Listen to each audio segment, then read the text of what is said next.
Hi, my name's Daniel Marsden. I'm Senior Lecturer in Learning Disability Nursing at Kingston St George's Joint Faculty.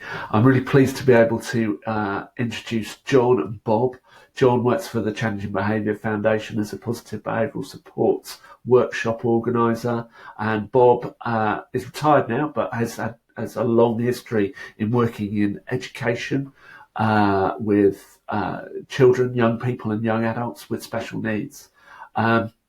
We are three people who've taken receipt of all of the resources for the Kent Surrey Sussex Learning Disability Community of Practice, and we've been working over the last couple of months now to develop this film, to start sharing with you about the conversations that we've had and the ways that because we want to start asking you actually questions as to where we might go from here, where we might go together from here. To do that, it's always worthwhile to go through the history of the community.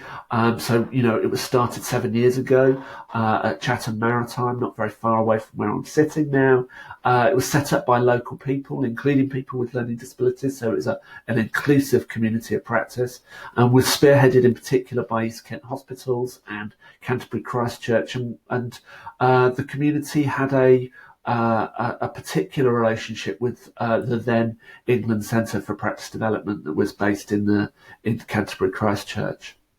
It's developed a whole host of relationships with a number of different organisations in the Kent Surrey Sussex area, along with external to that, particularly facilitated by Health Education England, have been a really big supporter of the community, and indeed they supported the move to have the British Institute of Learning Disabilities develop the community from 2016. So, community purpose. So the purpose in 2013, when we had our event at Chatham Maritime, you can see over here on the left. So the purpose of the community is to support carers and care workers and professionals to be person-centred, to provide the best quality care, and to improve equality and access, with a view to I think one of the things that we talked about a lot was eradicating health inequalities. And so over the last 7 years, we've only sought to have more evidence of health inequalities occur. So I think we probably need to do some more work in that regard. Build in developing their charter for the community for online working, particularly the development of the Facebook group, which is still out there. It developed some rules of engagement, but particularly extended some of this shared purpose to start thinking about. You can see some of the words here in bold: supporting people to share learning, to improve, make a positive impact on quality of life, and be solution focused. I particularly like this shared learning. I think we will come back to that in a moment, to think about what the community of practice is. Let's do that in a moment.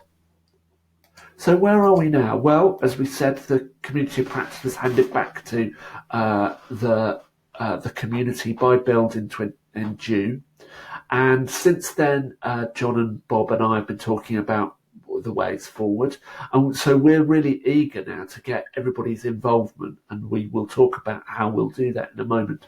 This is part of it. We're really interested to hear from everybody who might want to be involved, who might want to contribute, who might want to take the community forward, as to what your intentions are, what you would like to get out of it. So we set up a 3-stage strategy with an aim of refreshing and recentering the Kent Surrey Sussex Learning Disability Community of Practice back in Kent, Surrey and Sussex. So the stage 1 is about exploring the possibilities, and that's very much about developing a approach to working together, to think about what we're going to do together, what our shared purpose is, and we're going to be using a values clarification exercise to develop that, both as an online conversation and also as a Survey Monkey, an online survey. The next stage from that, and links very much to, well, what is the community of practice about? Well, I think we've talked in the past about the community of practice being a social learning platform. It's about learning from each other and about how what we've all got to share from each other as a community. And so I think we need to redefine what that means in a post-lockdown world, where we have all got used to using services like this, Zoom and Teams and such like, and how can we harness those to be able to refocus and refresh the community.